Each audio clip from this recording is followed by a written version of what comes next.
Sigurado ako, narito ang aswang na yun. Kakayanin ko to. Walang paglalagyan sa pamilyang to mga aswang. Kaya dapat ko lang siyang patayin. 1, 2, 3. Bitawan mo ang leg kong aswang ka. Sa ating dalawa, ikaw ang dapat na mamatay at hindi ako. Dahil wala akong kadugong aswang.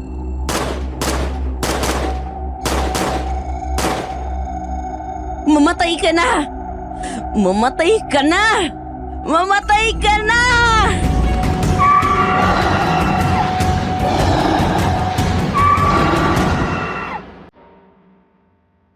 Magandang araw po, Miss Ligaya. Pakitago na lang po ako sa pangalang Hana. 25 years old at mahilig po akong makinig sa mga kwentong katatakutan. Sa father side ko ay marami silang kwento na hindi ko aakalain na naganap sa totoong buhay. Gaya na lang ng mga kwentong aswang at multuhan. Pero may isang kwento na tumatak sa akin at hinding-hindi ko makalimutan. Tanda ko pa, noong namatay si Lolo Elias, ang lolo ko sa father side noong December 2023. Nagtitipon kaming magpipinsan sa kanilang bahay para maglinis ng kanyang kwarto. Balak kasi ng mga magulang namin na iparenovate ang bahay para ibenta. Kasi bukod sa lupa, isa rin yon sa pamanang kanilang pinaghahati-hatian. May nakita akong lumang sako. Mga libro at dyaryo ang laman nito. Inilapag ko yon sa sahig at nagulat ako sa aking nakita. Isang lumang kwaderno na hindi kay lolo. Ito ay pagmamay-ari ng isang babaeng nagngangalang Maya. Si Maya ay isang matalino at tinitingalang babae sa kanilang baryo noong dekada 50. Siya ay nakapag-aral sa isang sikat at mamahaling universidad sa kursong may kinalaman sa art dahil hilig niya ang pagpipinta. Ang nanay niyang si Soledad ay propesor ng art sa parehong universidad. Nasa sa kanya ang lahat. Ang ganda, talino, at talento. Pero nang mamatay ang nanay niya, ay maraming nagbago sa kanyang buhay. Sa paghahanap niya sa kanyang sarili, ang natagpuan niya ay isang aswang na hindi ako makapaniwala kung paanong nalampasan niya ang isang nakakakilabot na pangyayaring dumating sa kanya. Ayon sa aking mga nabasa, si Maya ay may sikreto na hindi pa niya naipagtatapat sa iba. Ginamit niya ang abo ng taong malapit sa kanya para sa isang obra. Isipin niyo na lang po na ang nagsasalaysay ay si Maya para hindi kayo malito. Pinili ko ring baguhin ang pangalan ng mga tao at lugar na sangkot sa pangyayari para makaiwas sa ingay. At sisimulan ko na ang kwento nung isang gabi na natutulog si Maya sa bahay ng matalik niyang kaibigan na si Kulas.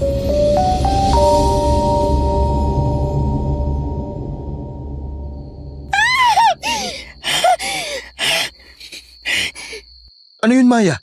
Ayos ka lang ba? Teka, ikukuha kita ng tubig. Huwag na, Kulas. Maayos naman ako. Hindi yan totoo, Maya.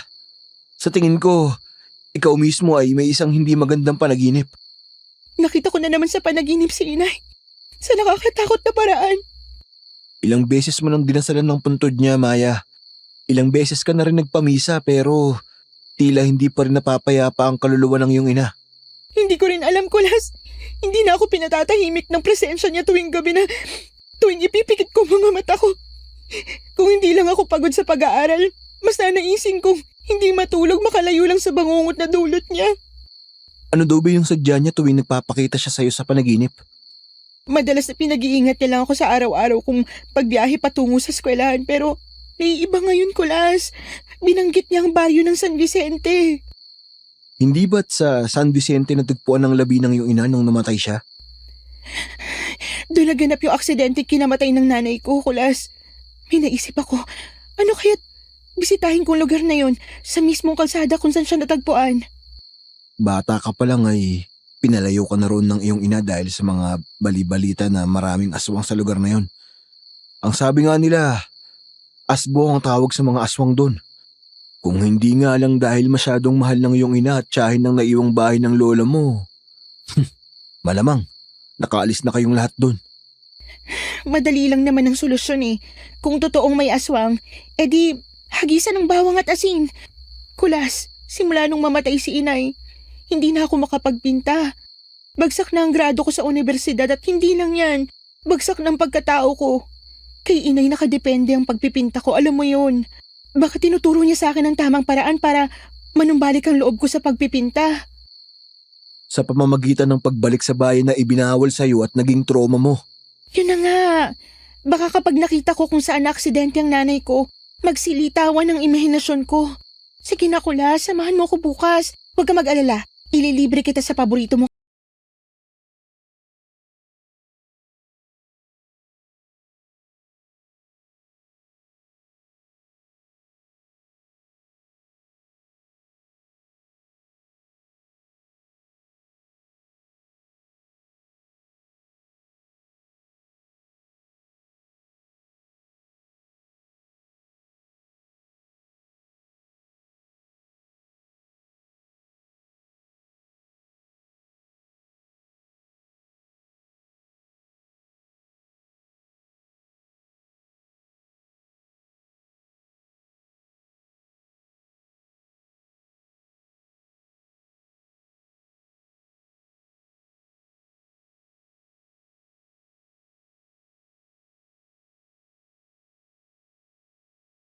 Lawak ng maghapon gabi pa ang napili mong oras ng pagparito. Gabi namatay si inay at natagpuan ng bangkay niya ng umaga. Naalala ko ang sabi pa nila, sumabog yung sasakyan niya kaya hindi na maayos ang figura ng katawan ni inay. Pero parang ayaw pumasok nun sa imahinasyon ko. Hindi ko maintindihan kung bakit. Grabe ka na talaga, Maya. Minsan hindi na rin talaga kita maintindihan kung bakit pinipilit mo ang sarili mo na maisip sa kung paanong namatay ang iyong ina. Para lamang sa sining.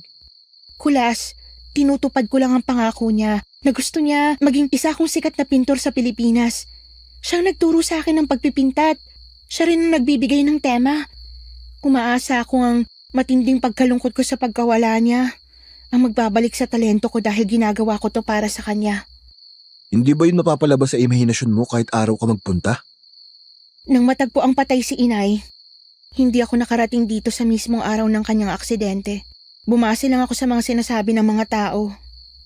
Sana hindi ka mahirapang magpinta niyan. Gasera lang ang nagsisilbing liwanag mo. Tsaka baka mamaya niyan. Maghunos dili ka, Kulas! Walang aswang dito! Huwag ka masyado matatakutin. Kalalaki mong tao. Napakaduwag mo. Oy, hindi ako duwag, no? Hindi ako bakla. Ang inaalala ko lang anong laban natin kung... Narinig mo ba yun, Maya? Talasan mong mabuti ang pakiramdam mo. Naririnig ko siyempre. Hindi naman ako bingi pero baka mabangis na hayop lang yun. Huwag ka mag-alala. Hindi naman tayo aanuhin nun eh. Kung hindi tayo lalapit sa kanya. Tsaka nasa kalsada tayo ngayon ano. Yun, papalapit sa atin yung tunog. Hindi ka ba naaalarma, Maya? Umalis na tayo rito. Pumalik na lang tayo bukas ng umaga. O kaya naman, makituloy muna tayo sa mga tiya rosa mo. Kulas, wala pa akong nasisimulan no. Huwag kang magpa-apekto sa mga... Maya, hindi maganda ang naririnig ko. Umalis na tayo rito. Maya! Ano yun? Sa likod mo, may aswang! Aswang? Takbo! Maya, tumakbo na tayo!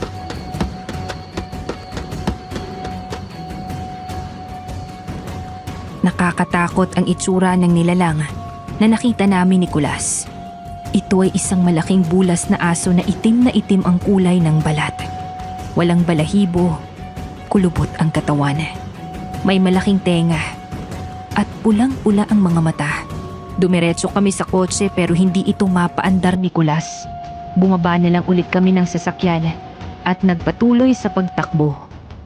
Sa hindi inaasahang pagkakataon ay may dumaang sasakyan at tumigil ito sa tapat namin. Sila ay walang iba, kundi si Tia Rosa at Tio Pedro.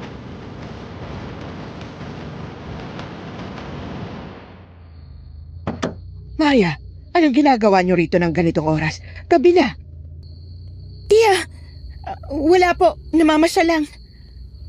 Bakit kayo mga hingal na hingal? Daig niyo pang kabayong nakikipagkarera. Ay siya, sumakay na kayo sa loob ng kotse. Sa amin na muna kayo makitulog. Sige po, Tia. Salamat po.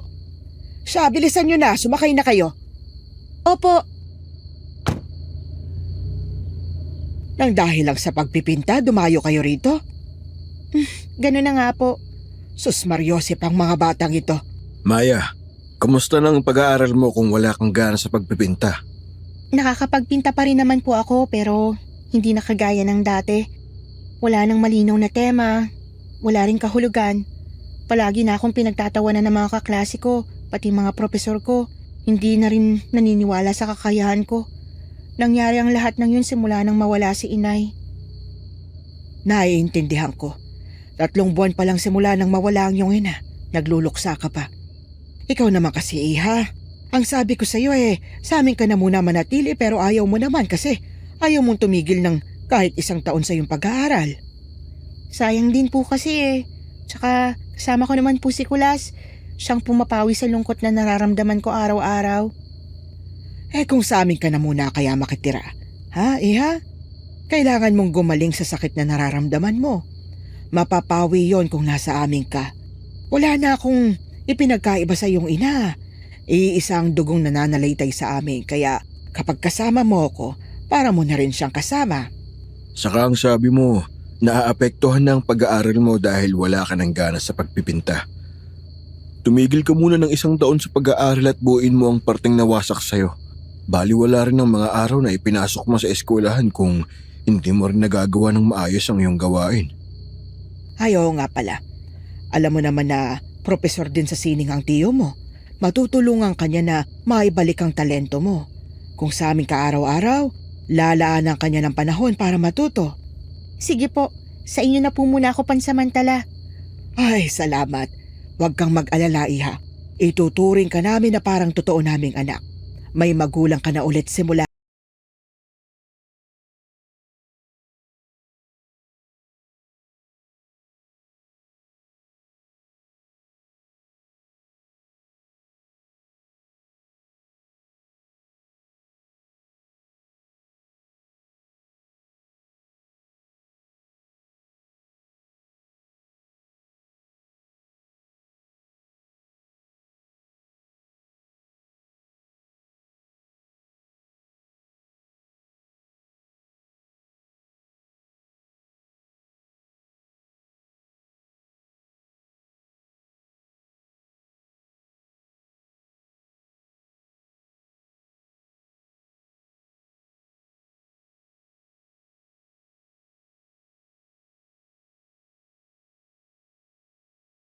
Tama na po to sa akin.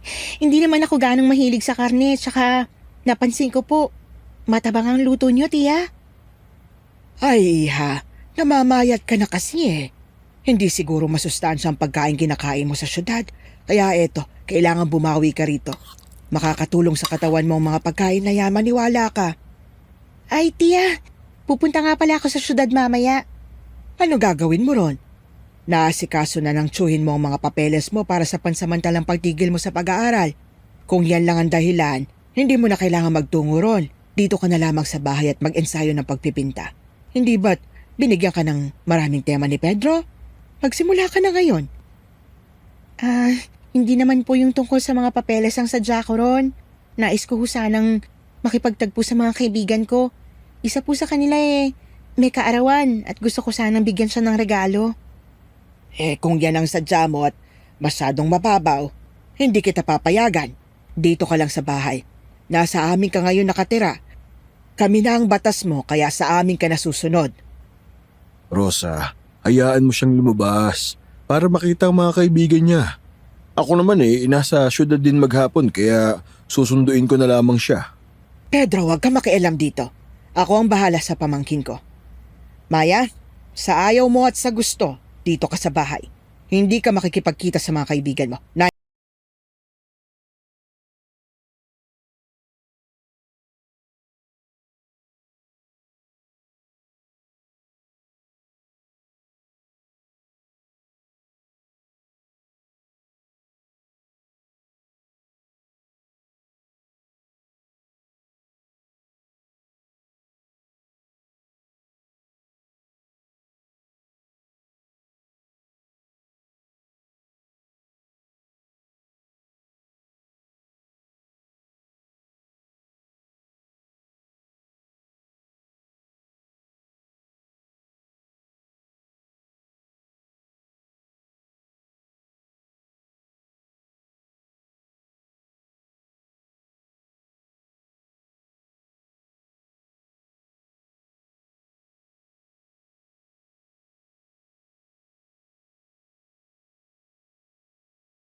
Ano bang dapat kong gawin?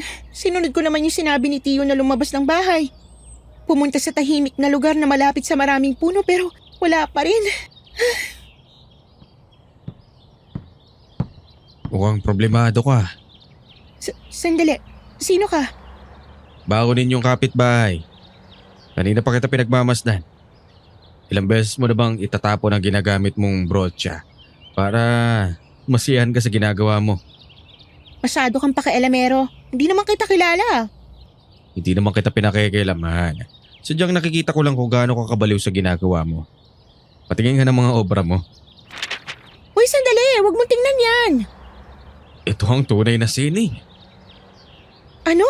Nahihibang ka na ba? Niwala nga yung tema dahil nabablangko ang isip ko. Ano ba talaga ang kahulugan ng sining para sa'yo? Kailangan ba may konkretong bagay na naipipinta? Ang mga yan walang kahulugan kung walang figura ng isang bagay na nahahawakan.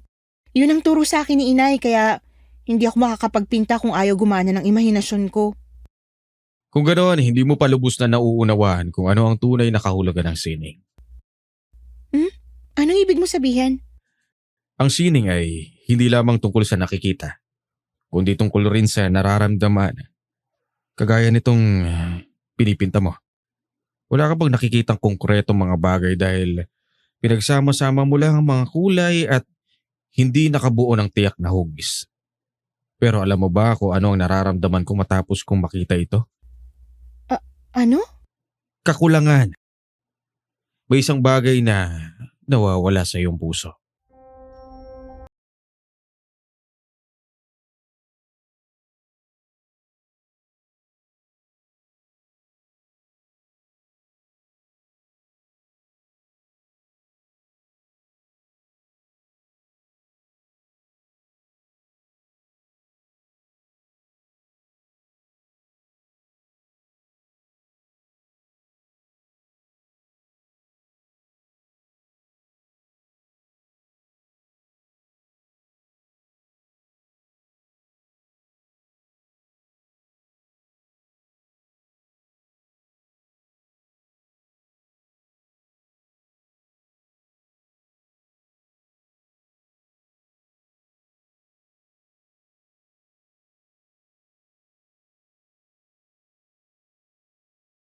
Bakit?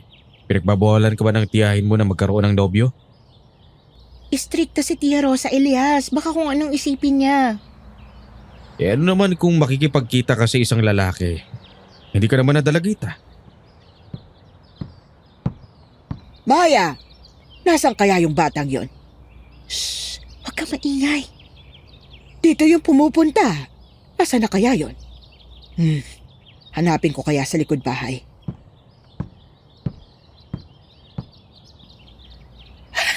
Sa wakas, nakaalis na rin siya.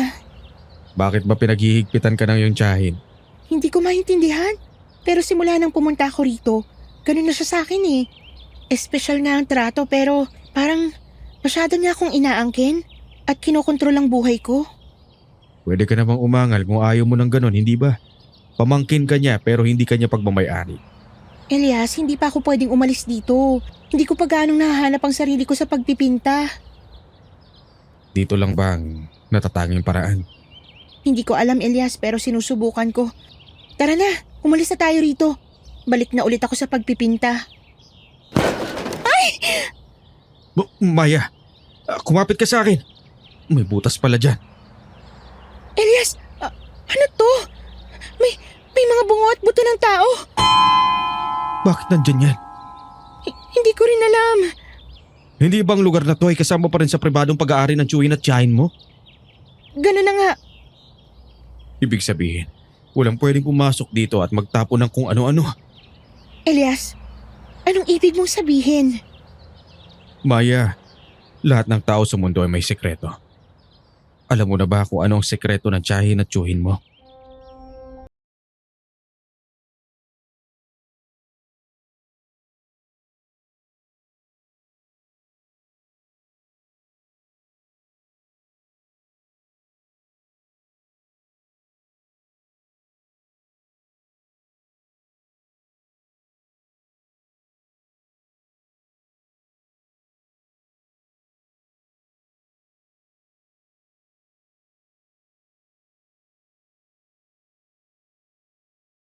pa natutulog, Maya. Sino yung babaeng nakaitim na pumunta sa kwarto mo, Tia? Ay naku, ikaw talaga kung ano-anong nakikita. Wala namang pumupunta rito ang babae. Baka namamalikmata ka lang. Epekto ng pagpipinta mo ng kung ano-ano. Hindi po ako namamalikmata, Tia. Sigurado po ako. Ay naku, matulog ka na, Maya. Huwag mo nang gawing komplikado pa ang mga bagay-bagay. Tia, uuwi na po ako sa syudad bukas.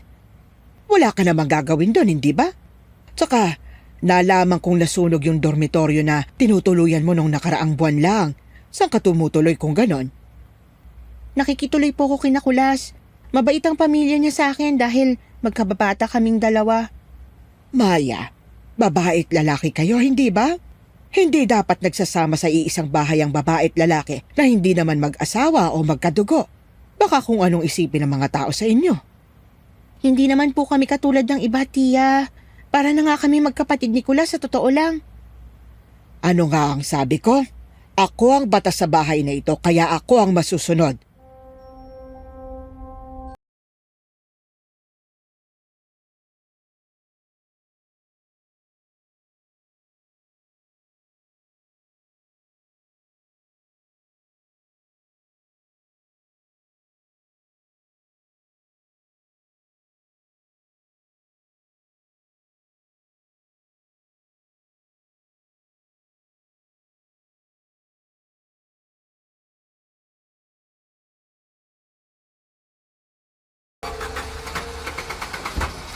Tiyo, paano po kaya yun? May sira po yata yung sasakyan niyo. Oo nga eh. Hindi naman ito ganito kahapon nang huli kong gamitin kaya nagtataka rin ako. Wala tayong magagawa, Maya. Hindi muna tayo makakaalis kasi kailangan ko munang kumpunahin ang sasakyan. Talagang hindi ka nagpapigil, Maya? Pati ang tiyo Pedro mo, inabala mo? Hayaan mo na ang bata, Rosa. Gusto niyang umuwi sa syudad dahil gusto niyang makita ang mga kaibigan niya. Paano kayo makakaalis, Pedro? Mukhang sirang sasakyan nyo. Ayusin na lang muna. Huwag na kayong umalis. Bigla kang nasiraan ng sasakyan. Maring senyales yan na may hindi magandang mangyayari sa daan. Huwag na, baka mapahamak lang kayo. Rosa, huwag kang mag-isip ng ganyan. Para mo na rin iniisip na gusto mo kaming mapahamak. Hindi naman sa ganoon, Pedro. Hindi lang talaga maiiwasan ang mga ganong pangyayari kaya mas maganda na yung nag-iingat at umiiwas sa kapahamakan, hindi ba? Saka, hindi pa tuluyang bumabalik ang gana mo sa pagpipinta, Maya. Bale wala rin kung bumalik ka na sa syudad. Ayos lang po, Tia. Sa ngayon, kailangan kong bumalik sa syudad eh. Matigas talaga ang ulo mo. Hindi kita pinapayagan. Hindi ka aalis sa bahay na ito sa ayaw at sa gusto mo. Tia, hindi niyo po ako pagmamayari. Gagawin ko po kung anong gusto ko. Maya, hindi kita pinapayagan. Ilang beses ko bang uulitin sa'yo yon, ha? Rosa, tama na. Hayaan mo na siya. Hindi natin dapat siya pinaghihigpitan. Ikaw na lang ang alaala ko sa kapatid ko, Maya, kaya gusto pa kitang makasama ng matagal-tagal. Hindi ba kalabisan yun? Ha? Mali ba ako, ha?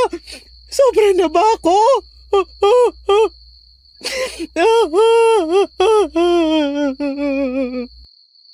Tiyo, hayaan niyo na po. Hindi na lang po ako aalis.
Sunod na beses na ganito ang tema ng iyong obra. Ayos ka lang ba talaga, Maya? May mga bagay akong hindi maipaliwanag sa loob ng bahay ni na Tia eh. Itong napapansin ko bukod sa paghihigpit ni Tia sa akin. Itong isa mong obra ay wala kang ginamit na kulay kundi itim. Ang nararamdaman mo ba ay may kinalaman sa kadiliman? Parang gano'n na nga, Elias. Hindi ko alam. Hindi ko mapaliwanag. Teka, mukhang may paparating ah. Maya! Kulas? Tinanong ko kay Aling Rosa kung nasan ka. Dito niya ako tinuro. Ang sabi niya, dito ka raw madalas na pumupunta para magpinta. Biglaan naman yung pagpunta mo ngayong araw. Siyempre, nangungulila ako sa matalik kong kaibigan. Hindi ka na bumibisita sa syudad eh. Teka, may kasama ka pala. Huwag mong sabihin nobyo mo siya ha. Ang bilis mo naman makahanap ng nobyo dito sa San Vicente. Hindi ko siya nobyo, Kulas. Siya si Elias, kapitbahay namin na may angking hilig din sa sining. Siyang nagturo sa akin ng maraming bagay tungkol sa iba't ibang obra. Nang dahil sa kanya, unti-unti nang bumabalik ang gana ko sa pagpipinta. O talaga? Siguro mas matalino siya sa akin. Kulas nga pala. Elias, tama ba? Oo, Elias ang pangalan ko. Kinagagalak kong makilala ka, Elias. Nakipagkamay si Kulas kay Elias, pero madiin niya yung hinawakan. Dahilan para masaktan si Elias.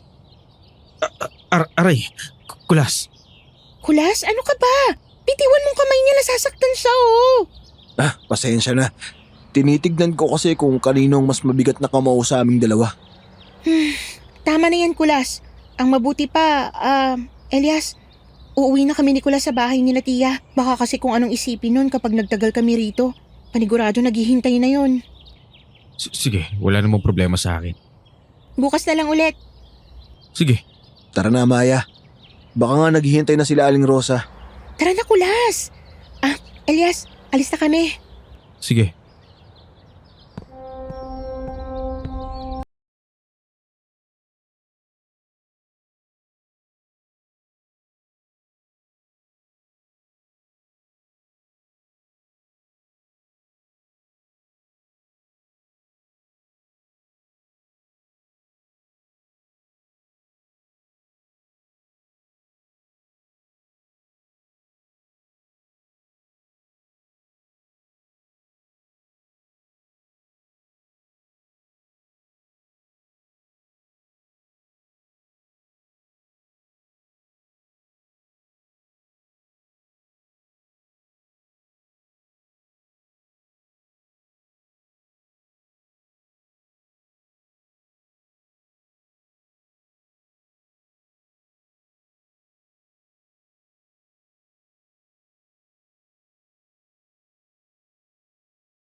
Maya, ano ka ba? Bakit mo pinag-iisipan ng masama ang iyong kamag-anak? Ikaw mismo ang nakakakilala sa kanila dahil kadugo sila ng nanay mo. Bakit naman naiisip mo ngayon na hindi sila tao? Hindi ko maiwasan, Kulas eh. Paano kung aswang pala sila katulad nung nakita natin nung unang gabing pumunta tayo rito? Kung aswang sila, sana naging aswang ka na rin. Namamana ang pagiging aswang, Maya. Hindi ba yun na ililipat? Paano kung may nakasalamuha silang aswang sa lugar na to pagkatapos kinain nilang pagkain ng mga to kaya naging aswang sila? Hindi ba ikaw nang may sabi na maraming aswang sa lugar na to? At isa nga ron, yung nakita natin nung isang gabi. Isa pa yan. Alam mo, Maya, kung talagang aswang ang tiyo at tiya mo, edi sana naging aswang ka na rin kasi araw-araw ka nilang nakakasalamuha at kinakain mo ang mga pagkain nila. Maniwala ka sa akin, baka gumagana na ang imahinasyon mo. Kaya nakakaisip ka ng mga ganyang bagay. Hindi ko man yun nakikita, Kulas, pero nararamdaman ko. Maya, sila na lang ang natitira mong kamag-anak. Huwag mo na silang pagdududahan. Kulas, dito ka na matulog. Gusto ka palang yayain ng asawa ko na mag-inuman daw kayong dalawa. Masarap ang alak na pagsasaluhan niyo. Aba, sige po. Hindi ko yan tatanggihan. Yun naman pala di tamang-tama. Nagluto rin ako ng masarap na pulutan. Tsak na masisiyahan kayong dalawa. Yun, sige po. Gusto ko yan, Aling Rosa. Ang sarap ninyo pa namang magluto. Sige, iho. Nasa beranda si Pedro. Pumunta ka na doon at kung hinihintay ka na niya. Sige po, Aling Rosa.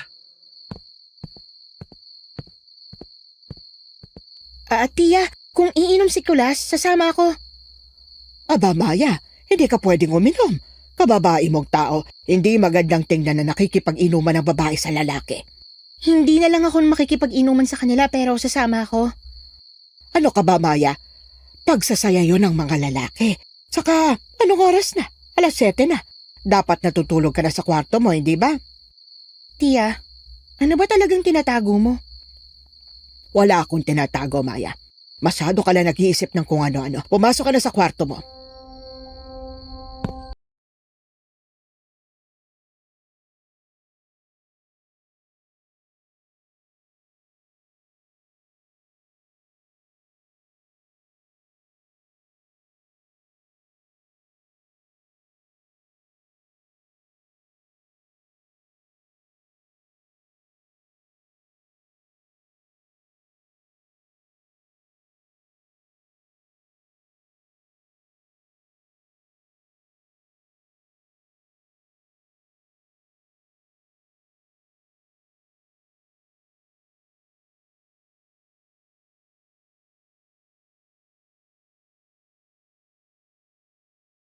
Marunong malasing. Malakas itong matalik mong kaibigan ah. Hindi ka talaga lasing dahil lasing na lasing ka. Bakit dito mo pa naisip na pumunta? Dito ka ba tinaboy ni Tiyo? Masama ba kung magkasama tayo sa kwarto ngayong gabi? Normal naman natin yung ginagawa, di ba? Maupo ka nga rito. Parang ang hina na ng katawan mo at palaging matutumba. Hindi pa naman kita kayang itayo kung sakali. Laki-laki na ng katawan mo eh. Maya, Ano yun? may gusto ka ba kay Elias? Bakit mo na itanong? Ramdam ko na siya ang gusto mo. Ayaw mo lang aminin sa sarili mo eh. Nahahalata ako sa paraan ng pakikipag-usap mo sa kanya at sa paraan ng pagtitig mo sa mga mata niya.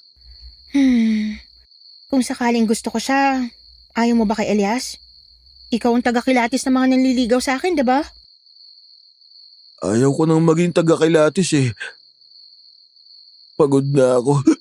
Palagi na lang kitang itinataboy sa ibang tao. Sa lahat ba naman ng kinilatis mo, walang nakapasa eh. Kung ako ba si Elias, magugustuhan mo ako. Kulas, Oo, alam kong magkaibigan lang tayo pero ang tagal na nito, Maya. Ang tagal ko na itinatago ang nararamdaman ko sa'yo. bakit hindi mo agad sinabi sa akin, Kulas? Kasi natatakot ako. Natatakot ako na hindi mo tumbasan ang pagmamahal ko. Kulas, ikaw lang ang nag-iisa kong matalik na kaibigan. Ayun na nga, alam ko nang sasabihin mo yan pero... pero mahal kita, Maya. Higit pa sa kaibigan.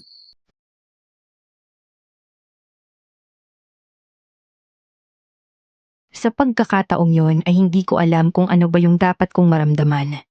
Wala akong maramdamang pagkasabik sa mga binigkas niyang salita. Pero parang naaawa ako na hindi yon ibalik sa kanya. Ramdam ko rin kasi na may nagmamay-ari na ng puso ko. At yun ay si Elias.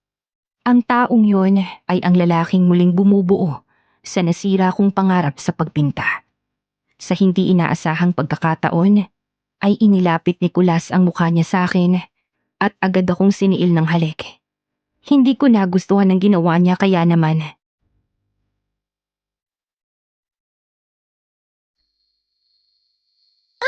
Bastos ka, Kulas! Bastos ka! Pasensya ka na, Maya. Nadala lang ako ng emosyon ko. Lumayas ka rito, Kulas! Ayoko na makita ang pagmumukha mo ngayong gabi. Layas! Ano nangyayari dito? Kulas, nagpaalam ka sa akin na gagamit ka lang saglit ng banyo tapos ngayon ay nasa kwarto ka na ni Maya. Anong ginagawa mo rito? Hindi tama para sa babae at lalaki ang nagsasama sa iisang silid. Tiyo, sobra na pong lasing niya pero hindi ko po siya pwedeng pahintulutan na dito siya matulog sa aking higaan. Doon siya matutulog sa dating kwarto ng iyong ina kung ganon. Mabuti at naisip mo na hindi tama na magkasama kayong dalawa. Maya, pasensya ka. Ay, yan na nga bang sinasabi ko eh. Sumuka ka na. Grabe ang kalasingan mo, Kulas ha.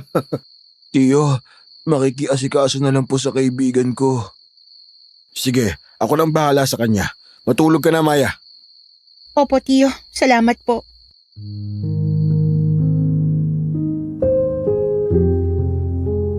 Si Tio na ang nag-asikaso kay Kulas na sobra na sa kalasingan.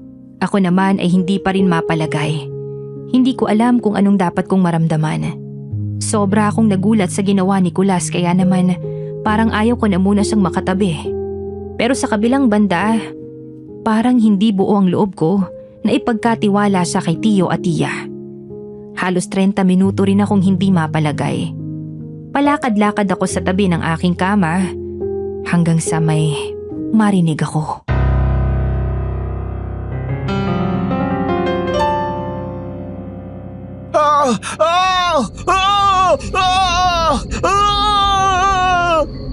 Kulas? Teka, boses yun ni Kulas ah. Kulas? Kulas? Kulas, nasan ka? Kulas! Sandali. Ano to? Kulas!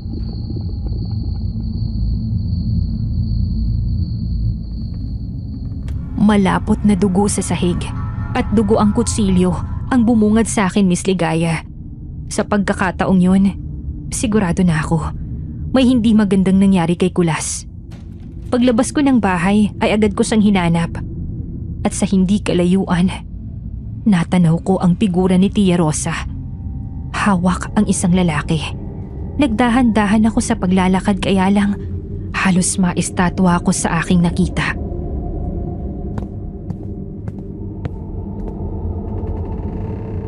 Sa tingin ko'y napakasarap ng laman loob at karne mo, Kulas.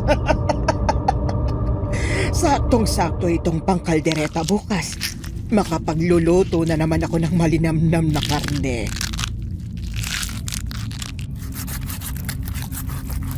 Kahit sumugod ako doon ay alam kong wala na akong magagawa dahil naabutan kong wakwak na ang dibdib ni Kulas. Pinunit ni Tia Rosa ang buong katawan nito mula ulo hanggang paa.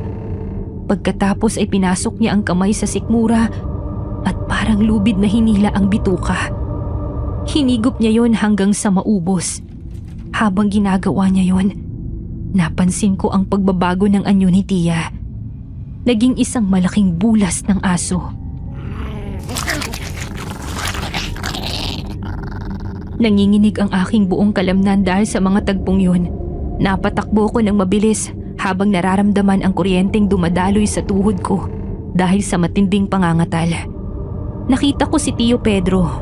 Walang bahid ng dugo sa kanyang katawan. Kaya inakala ko hindi siya aswang gaya ni Tia. Kaya naman agad akong yumakap sa kanya. Tio, si Tia. Nakita mo ang yun, Tia? Isa siyang aswang, Tio. Isa siyang aswang. Bumalis na tayo rito, Tio. Alam ko mas mapagkakatiwalaan kita kaysa kay Tia, pero baka kung ano mangyari sa atin, papatayin niya tayo. Maya, hindi ko pwedeng iwanan ng Tia Rosa mo. Tio, papatayin ka niya. Hindi tao ang asawa mo. Hindi na niya ako kailangan patayin dahil parehas lang kami. Tio, ano ibig mo sabihin? Tio, bakit ka tumatawa? Akala mo ba mapagkakatiwalaan ako? Mas magaling lang ako magkunwari kaysa sa iyong Tia. Noong araw na ihahatid kita, ako mismo ang sumira ng sasakyan para hindi matuloy ang pag-alis natin. Kami ng Tia mo, parehas kaming aswang. Gusto ka naming maging kaparehas. Tio, huwag ka lalapit. Bakit ka lumalayo sa ngayon? Akala mo ba inaaya mo na akong tumakas? Tio, parang awa mo na. Tio! Ah!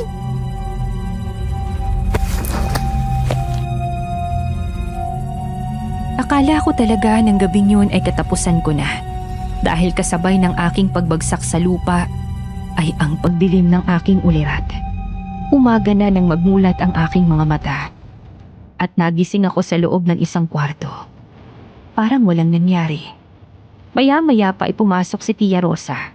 Nagbalik sa isip ko ang nakita ko kagabi. Kaya naman napabangon ako sa pagkakahiga at napaatras.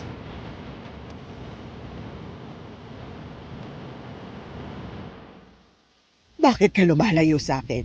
Wala naman akong ginagawang masama sa'yo, ha? Narito ako para tawagin ka dahil nagluto ako ng masarap na kaldereta para sa almusal. Bango ka na dyan. Hindi, Tia. Alam ko kung anong ginawa mong kaldereta. Ano ka ba, Maya? Hindi ka man lang ba matutuwa sa pagsisikap ng iyong tiya? Maaga akong gumising para magluto ng masarap na putahe. Pinatay mo kaibigan ko!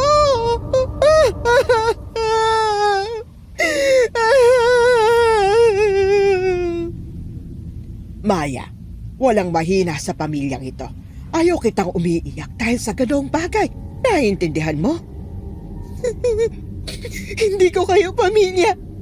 Hindi kayo sina Tia Rosa at Tio Pedro. Mga aswang kayo! Hindi ka na nga mapilit. Ang dami mo pang sinasabi, ha? Dito ka na sa kusina. Sumala ka sa akin. Tia, bitiwan mo ako. Masyado kang pasaway, ha? Sumama ka sa akin. Tia! Ah!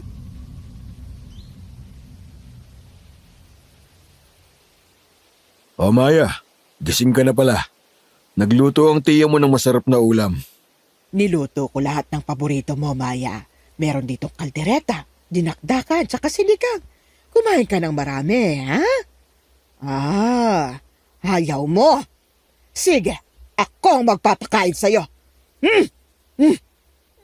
Tia, tama na. Bahagi ka na namin ngayon, Maya. Kung anong pagkain namin, dapat kakainin mo rin. Hindi ko yun gagawin dahil tao ako, hindi aswang na kagaya nyo.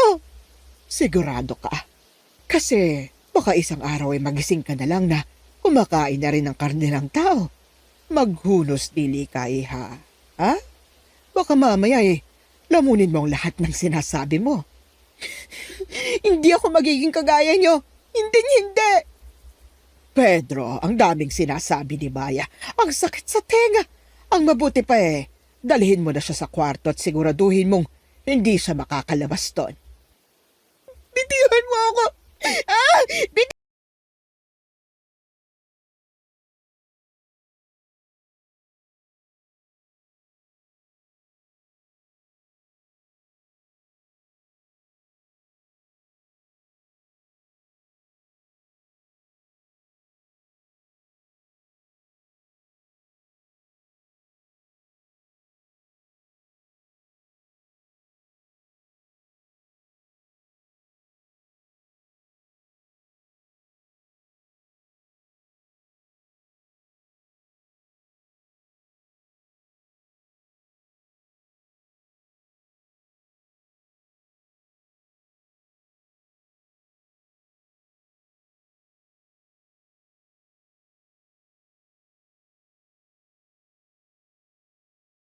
Pasensya ka na, Maya. Kailangan namin itong gawin para sa ikabubuti mo. Walang iya ka, Tia Rosa. Nagkukunwari ka mabait pero ang totoo, ikaw ang may pakana ng lahat. Bakit mo ginagawa sa akin to? Hindi ba ako iba sa'yo? Pamangkin mo ako, kadugo mo ako. Hindi ako narito para makipag-away sa'yo, Maya. Narito ako para pakainin ka. Pinagkaabalahan kong ihanda ang pagkain mo, kaya huwag kang mag-isip na pinababayaan kita.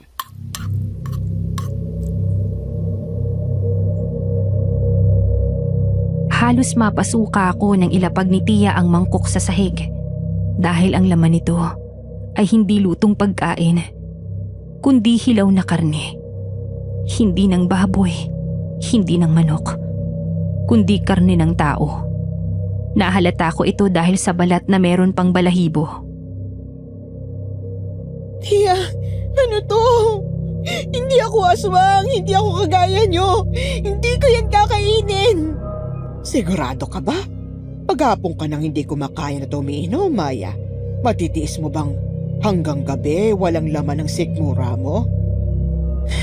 Mas gugustuhin ko pang mamatay sa gutom kesa kainin ng karne ng kauri ko.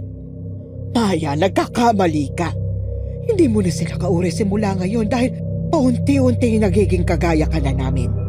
Unti-unti ka na naming nilalahian ng hindi mo alam at magiging ganap na ang iyong pagiging aswang kapag nakakain ka na ng hilaw na karne ng tao. Hindi totoo yan! Hindi ako magiging aswang! Hindi! Pagsisisihan mo yan kapag niyakap na ng sistema mo ang pagiging aswang. Dahil sa oras na mangyari yun, magkakaroon ka ng tema sa bawat obrang iyong pipinta dahil magkakaroon ng saysay ang buhay mo at ito ay sa pamamagitan ng paghahangad ng karne ng tao. Walang iya ka, Tia Rosa! Wala kang kasing sama! Hindi ka na naman ba kakain? Huwag kang mag-alala. Ako ulit ang magpapakain sa'yo. Tia Rosa! Tama na! Hindi ka kasi marunong kumain. Talagang umaasa ka pa sa akin. Sige na, kainin mo lang. Magugustuhan mo rin ang lasa niyan. Maniwala ka. Tia!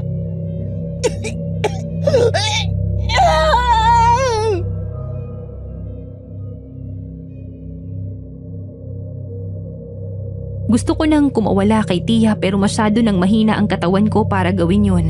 Wala na akong nagawa nang tuluyan nang pumasok sa loob ng bibig ko. Ang sariwa at madugo-dugo pang karne ng tao. Sa hindi inaasahang pagkakataon ay parang nagustuhan yun ng sistema ko. Ang pagkain na pinandidirian ko ng matindi ay bigla kong nagustuhan. May kakaibang lasa yun na parang gustong-gusto ng aking dila. Bumitaw ako sa pagkakahawak ni Tia at agad na sinunggaban ng karne. Kinain ko ito na parang patay gutom. Hindi ba sabi ko sa'yo, magugustuhan mo rin yan? At yan na nga, gustong-gusto na ng iyong sistema.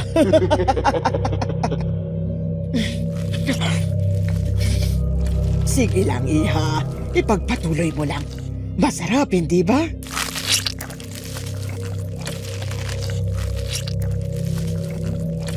Parang nawala ako sa sarili. Hindi ko akalain na naubos ko ang lahat ng binigay ni Tia. Nang maubos ko ito, biglang sumakit ng napakatindi ang aking tiyan. Ang sabi ni Tia, normal lamang daw yun at kasama ng proseso. Hindi ako makagulapay hanggang sa napasukan na lang ako ng itim na likido. Buong magdamag kong ininda ang sakit at kinabukasan, bigla na lamang ako nakaramdam ng kakaibang lakas ng katawan. Nasa maayos pa rin ang aking isip.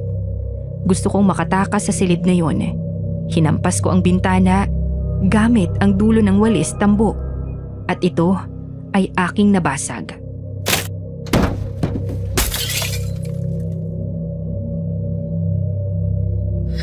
Paano ko yun nagawa? Saan ang galing ako kaiba kong lakas? Ibig sabihin ba nito, isa na akong ganap na aswang kagaya ng sinabi ni Tia? Hindi! Hindi maaari! Hindi ako magiging aswang! Hindi yun mangyayari! sinimulan ko na ang planong pagtakas. Luminga muna ako sa likuran kasi baka mamaya makapasok sa kwarto sina Tiyo at Tia. Nang masiguro ko na wala na sino man sa kanila ang makakahuli sa akin, ay agad akong umakyat sa bintana. Agad akong nakahinga ng maluwag nang makita ko na ang labas ng bahay. Pero sa kabila nun, agad akong napaso ng sinag ng araw. Umaga pa lang noon at babago pa lang sumisikat ang araw pero parang nasusunog na ako nito.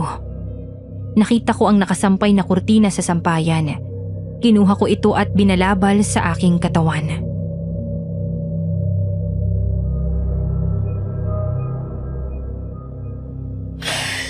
Salamat sa kurtina na to.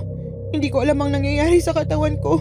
Gumising ako na may kakaibang lakas tapos ngayon, konting init lang ng araw, para na agad masusunog ang buong katawan ko. Sana lang talaga hindi totoong iniisip ko. Si Elias, kailangan ko siya mahanap. Sa kanya ako magpapatulong para makaalis sa lugar na to. Tumungo na ako sa bahay ni Elias. Pero tanging sa may harapan lang muna. Hindi ko siya nakita doon kaya umalis na ako. Pumunta ako sa lugar kung saan kami madalas magkasama. Pagdating ko doon, kinuha ko ang mga pininta kong obra sa hukay na ginawa ni Elias. Umaasa akong darating si Elias kaya habang naghihintay ay tinitignan ko yon isa-isa. Napansin ko na unti-unti ay nagkaroon ng pagbabago. Unti-unti ay nagkaroon ng tema. Nagiging malinaw na sa akin kung ano ang totoo kong nararamdaman. Ilang sandali pa ay may naramdaman akong yapak. Nang lingunin ko ito, ay nakita ko si Elias.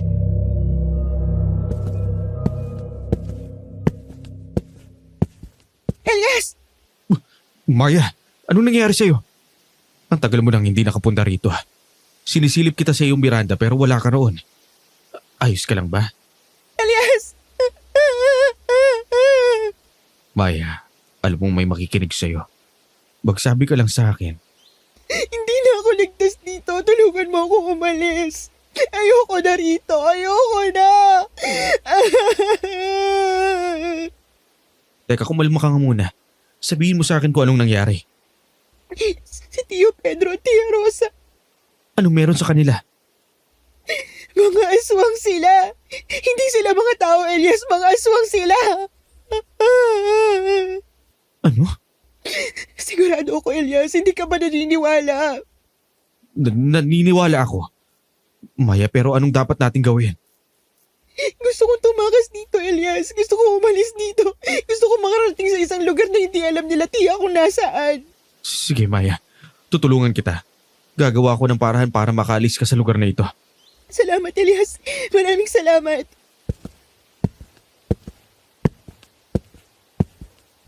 Maya, Sino yun, Elias? Sabi ko na nga ba eh. Dito kita makikitang babae ka. Nagawa mong tumakas? At sino yung kasama mo? Nobyo mo? Elias, kumapit ka na maigpit sa akin, Maya. Aalis tayo sa lugar na to. Ang lambing nyo namang dalawa.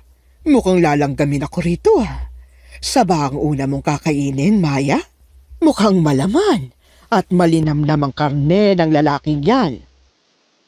Maya, tayo na! Kumapit ka na maigpit. 1, 2, 3! Hoy! Bastos ng mga batang ito. Kinakausap ko, tinakbuhan ako. Mga walang bodo. Bumalik kayo rito. Maya!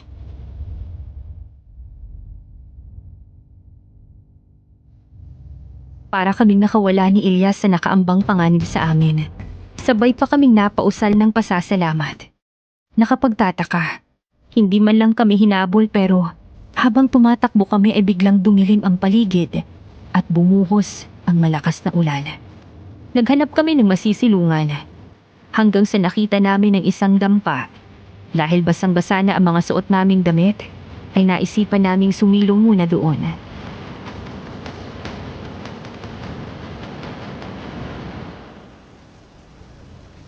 dito na muna tayo, Elias. Hiniginaw na ako. Pasensya ka na, Maya.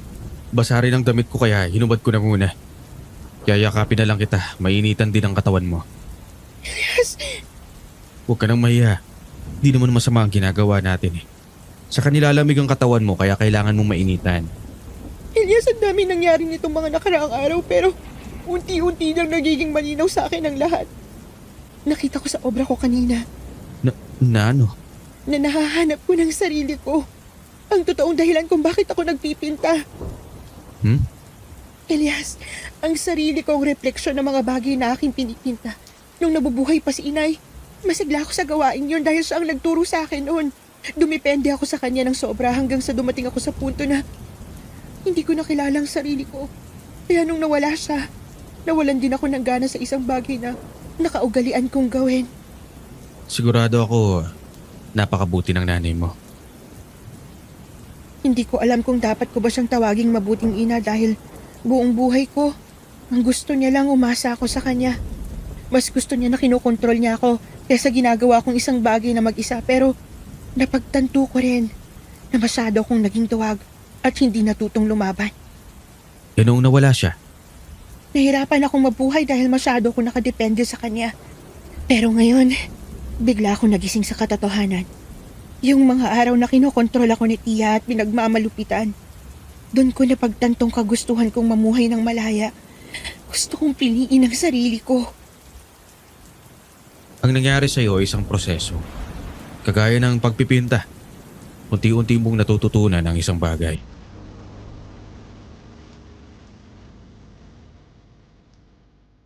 Napangiti ako sa sinabing yun ni Elias. Magaan ang pakiramdam ko ng mga oras na yon habang nag-uusap kami sa kabila ng malakas na pagbuhos ng ulan. Hindi na namin namalayang nakatulog na pala kami sa papag na nandoon habang magkayakap. At nang magising kami, ay madilim na ang langit.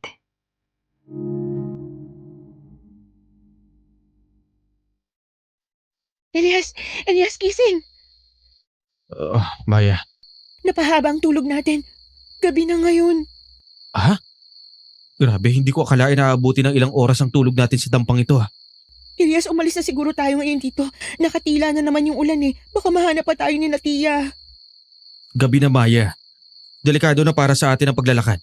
Hindi naman siguro tayo mahanap ni Aling Rosa dito eh. Hindi naman sasagi sa kanilang isip na nandito tayo sa lugar na to. Kahit na Elias, mas lalo tayong hindi nakakasiguro dito. Kung nasa labas tayo, may pagkakataon tayong tumakbo at makalayo. Hindi kagaya rito. Naiintindihan kong pinupunto mo. Sige na, umalis na tayo. Basta humigpit ka lang ng paghahawak sa akin na hindi kita papabayaan. Oo, Elias, nagtitiwala ako sa'yo. Elias, may aswang. Kumalma ka lang, Maya. Makakalabas pa rin tayo dito dahil nasa bubong naman ang aswang. Elias, inuuga ang dingding ng dampa. Pakiramdam ko marami sila. Anong gagawin natin? Saglit lang, Maya. Hahanap ako na kahit anong matalim na bagay.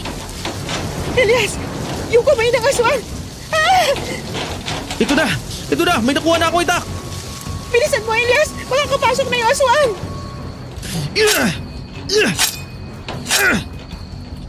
Elias, yung isang aswang nakapasok na! Anak na! Elias, nasa likod mo! Diyos ko! Diyos ko! Ah!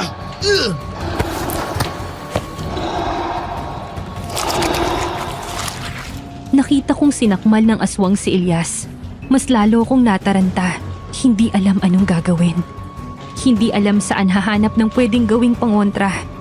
Nangapa na lang ako sa lupa nang hindi alam anong hahanapin dahil sa sobrang tuliro nang makita ko ang isang supot na may lamang asin. Para akong nabunutan ng tinik. Agad ko yung kinuha at isinaboy sa nilalang na nasa ibabaw ni Elias.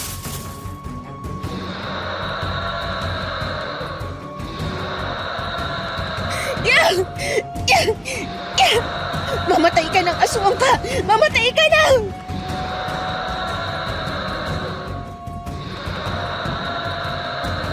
Nasugatan ang bandang likuran ng aswang dahil sa isinaboy kong asin. Nangisay ito habang nakatayo at pinilit na makatakbo.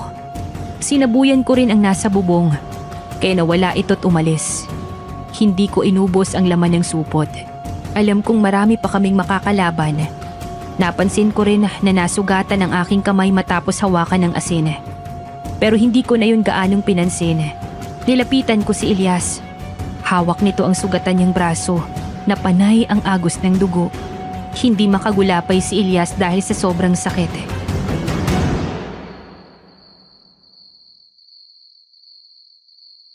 Elias, ang laki ng sugat mo. Tinusok ng aswang na matalim niyang kuko. Teka, sandali lang. Maya, anong gagawin mo? Bakit ka naguhubad? Wala na akong pakialam, Elias. Kailangang maampat ang sugat mo.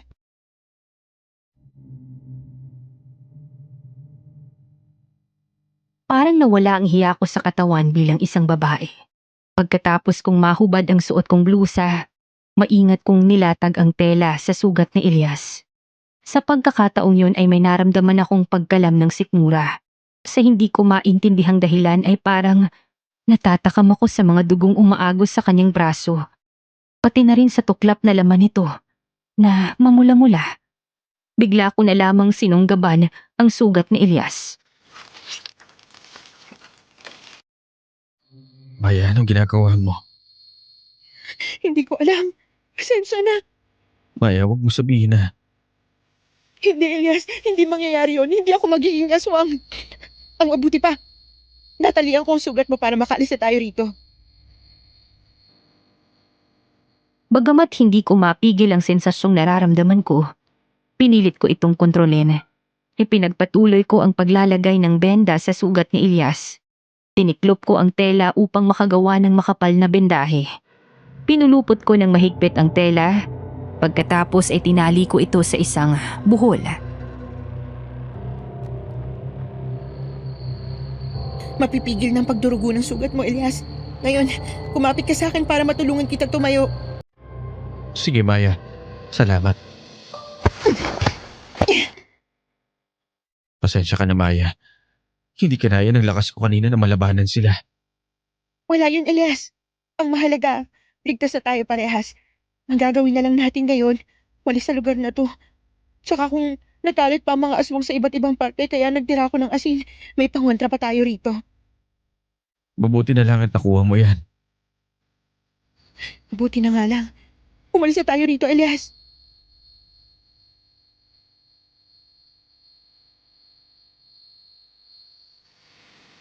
Paglabas namin, nandoon pa rin sa tabi ang mga aswang na pinipilit gibain ang dampa kanina. Dumukot ako ng asin sa supot na dala ko at isinaboy sa kanila. Naubos na ang laman ng asin kaya naman hindi ko na alam kung anong gagamitin naming pangontra kung sakaling may makakasalubong man na aswang. Pero habang naglalakad ay may nakitang isang bulaklak si Elias. Tila may espesyal sa halamang yon kaya naman hinahawak-hawakan niya ito habang inaamoy. Anong meron sa bulaklak na yan? At anong tawag dyan? Ito ang bulaklak ng kalachuchi. Ang sabi ng lolo ko, ito raw ang mabisang pangontra sa aswang at sa lahat ng masasamang loob. May kakaiba raw itong amoy na hindi nila gusto kaya kapag naamoy nila to, manghihina sila at hindi mapapakali. Kukuha rin ako ng sanga bilang panghampas.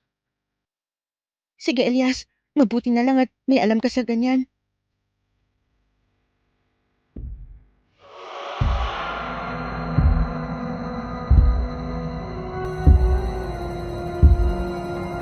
Elias, bilisan mo. May parating na naman. Sandali lang, Maya. Hindi ko mabunot. Elias! Yan na, Elias! Ah!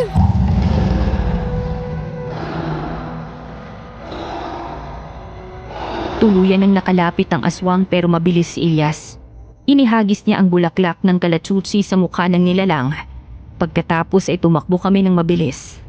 Nang makalayo na kami, ay wala nang sumalubong sa amin kaya akala namin ligtas na kami. Pero habang magkahawak kaming tumatakbo, may humila sa aking braso. At dinala ko nito sa dilim. Pagkaharap ko sa kung sino ang gumawa nun, nakita ko si Tia Rosa at Tio Pedro.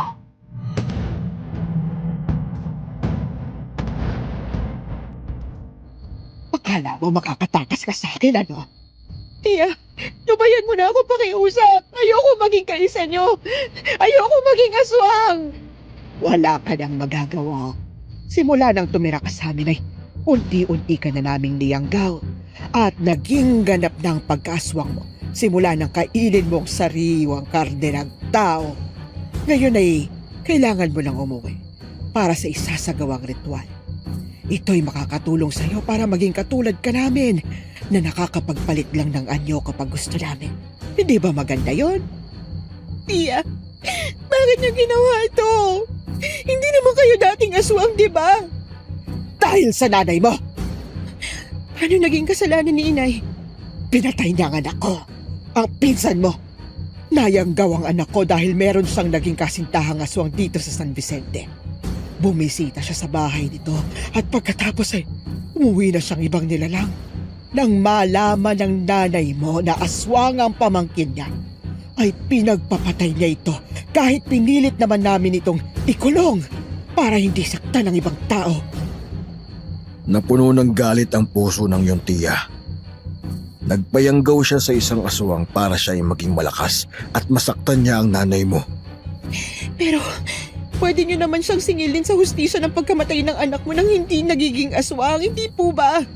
Oo, pero ang nanay mo, masyado niya akong kinontrol kahit may asawa na ako. Palagi pa rin siyang nakikialam sa buhay ko. Alam mo naman yun, hindi ba? Dahil naranasan mo rin mismo. Kung hindi ako naging aswang, buhay pa siya ngayon. Ikaw ang pumatay sa nanay ko! Hindi siya na-aksidente! Oo, dahil punong-puno na ng galit ang puso ko. At ngayon, gusto kong makita niyang pakiramdam ng masyadong kinokontrol at sinasakal. Kung ano man ang ginagawa ko sa'yo, sinasalamin ko lang ang ginawa ng nanay mo. Pare-parehas kayo makasarili! Hindi ako dapat naging parte nito. Wala akong kinalaman dito. Kung ano man ang meron sa inyo ng nanay ko, kayo lang ang dapat managot. Kasalanan mo yan dahil anak ka ng nanay mo. Ito na ang hustisya sa sakit na naidulot niya. At ikaw ang napili kong gawing instrumento. Ngayon, wala ka nang magagawa kundi sumama sa amin. Hindi! Hindi ako sasama sa inyo! Hindi ako magpapaalipin! Wala ka nang magagawa. Parte ka na namin, Paya. Aswang ka na habang buhay. Si Elias, babalikan ko siya! Hindi ako sasama sa inyo! Tingnan natin kung makakalakad ka pa. Pedro, buhatin mo na si Maya at dalhin sa bahay. Sige. Hindi! Hindi ako sasama sa inyo! Bitiwan mo ako, Tio! Bitiwan mo ako! Bitiwan mo ako! Ah! Ibaba mo na siya rito, Pedro. Magsisimula na ang ritual. Maya, siya si Esperanza. Siya ay isang mahusay na mangkukulam at espiritista na may lahi ring aswang. Kaya niyang magsagawa ng ritual para sa mga aswang upang makontrol ang pagpapalit anyo. Kung ayaw mong maging mukhang halimaw sa gabi, makokontrol mo ang sarili mo. Nagagawa niya yan dahil ibebenta niya ang kaluluwa mo sa demonyo. Siya yung babae nakaitim na ilang beses ko nang nakita. Siya ngayon, matagal na siyang nagsasagawa ng ritual sa aming mag-asawa. Ito na ang kapalaran mo, Maya, kaya tanggapin mo na. Hindi. Hindi, Tia Rosa. Hindi ako magiging isang ganap na aswang habang buhay. Esperanza, simulan mo na ang ritual.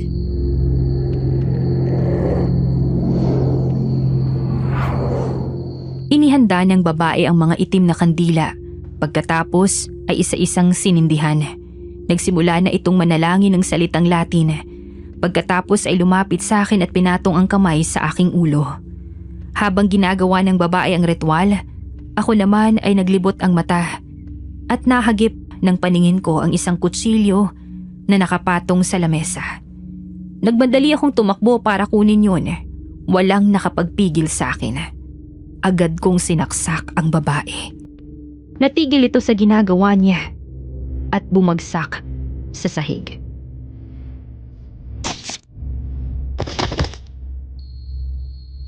Maya, ano ginawa mo? Hindi ako papayag. Ako magdedesisyon sa sarili ko. Hindi ako magiging aswang dahil gagawin ko lahat para mawala ang itim na elemento sa katawan ko. Hindi mo na yun magagawa dahil wala nang makakagamot sa pagkaaswang mo.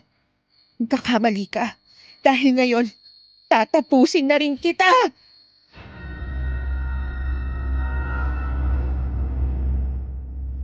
Sinugod ako ni Tia Rosa habang nag-aapoy ang galit sa puso ko. Pinilit ko siyang saksakin ng kutsilyo pero mas mabilis ang galaw niya sa akin dahil nagagawa niyang umilag. Nagtalo ang lakas naming dalawa. Pilit niyang binabaliktad ang talim ng kutsilyo at itinatapat sa aking dibdib. Hanggang sa narinig ko na lang ang malakas na paggalabog sa pinto. Si Elias, may dala siyang isang timba ng tubig. Ngayon ang katapusan yung mga aswang tayo! Dumiretso siya sa kinaroroonan ni Tio Pedro at binuhusan ito ng tubig. Bumitaw sa pagkakahawak sa akin si Tia at lumipat kay Elias. Pero mas mabilis ito. Nabuhusan niya agad ng tubig si Tia. Sa pagkakataong yun ay sabay na nalusaw ang mag-asawa. Umusok ang kanilang katawan sa kaunti-unting naging abo. Nakaramdam ako ng kapanatagan. Wala na sila. Wala na ang masasamang tao sa buhay ko.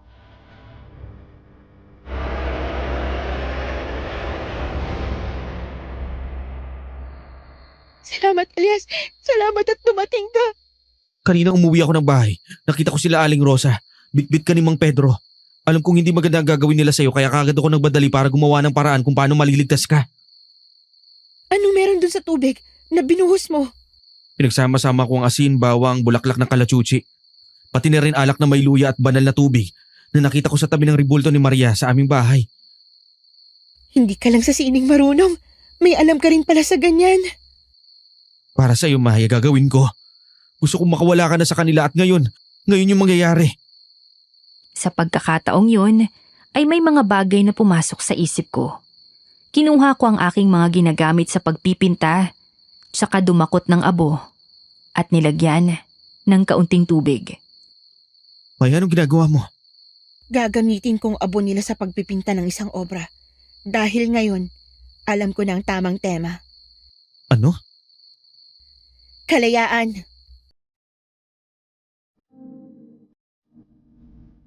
Yon ang kauna-unahang obra na ako mismong umisip ng tema. Ang kauna-unahang obra na kilala ko ang sarili ko. Salamat kay Elias. Niligtas niya ako sa lahat ng pagkakataon.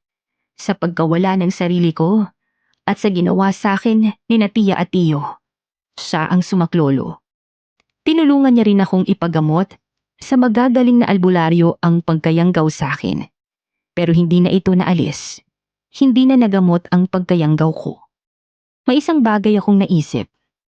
Gusto kong mamuhay mag-isa at bago yon, kinausap ko na muna si Elias. Pamumuhay ka na mag-isa sa bundok? Hindi na ako pwedeng mamuhay na kasalumuha ang mga tao kaya kailangan kong pumunta sa bundok. Huwag ka mag-alala, kaya kong sarili ko. Naiintindihan ko na kaya mo pero paano ako? Mahal kita at gusto kitang makasama habang buhay. Kahit sino ka pa. Kahit isa ka pang aswang. Mahal din kita, Elias. Pero hindi talaga pwede. Bago ako umalis, may iiwan ako sa iyong isang bagay. Itong kwaderno kung saan nakatalang talambuhay ko. Ilang araw ko yung sinulat para maalala mo. Para balang araw, maikukwento ka sa mga apo mo. Basta, sabihin mo sa kanila, huwag mong papalipin kahit kanino. Kagaya ng sini. Ang bawat tao, malaya. Paalam, Elias. Maya, hindi. Huwag mo akong iwan. Maya!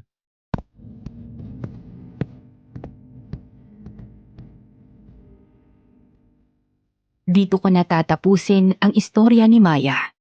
Dahil hanggang dito na lang ang nakasulat sa kwaderno. Hindi ko na alam kung anong nangyari sa kanya sa bundok o kung ano ang kanyang naging pamumuhay doon. Si Lolo Elias naman, pinili niyang magsimula muli at nakakilala pa siya ng bagong babaeng mamahalin na siyang naging lola namin. Matapos mabasa ang istorya ni Maya, na-realize ko na ang pagmamahal ay malaya. Kung ang pagmamahal ay nakakasakal, kagaya ng pagtrato ng solidad kay Maya at kay Rosa, hindi yun matatawag na pagmamahal. Dahil ang totoong pagmamahal ay binubuo ang isang individual bilang malayang nilalang at hindi kinukulong sa isang hawla. Gaya nga ng sabi ni Maya sa huling pahina ng kwaderno, kagaya ng sining, ang bawat tao ay malaya. Dito ko natatapusin ang aking kwento at maraming salamat po. Nagmamahal, Hana. Sa mga tagapakinig, kung ikaw ay may obra na ipipinta, tungkol saan ito at bakit? Paki-comment ng inyong kasagutan at huwag kalimutang mag-like and subscribe. Salamat po.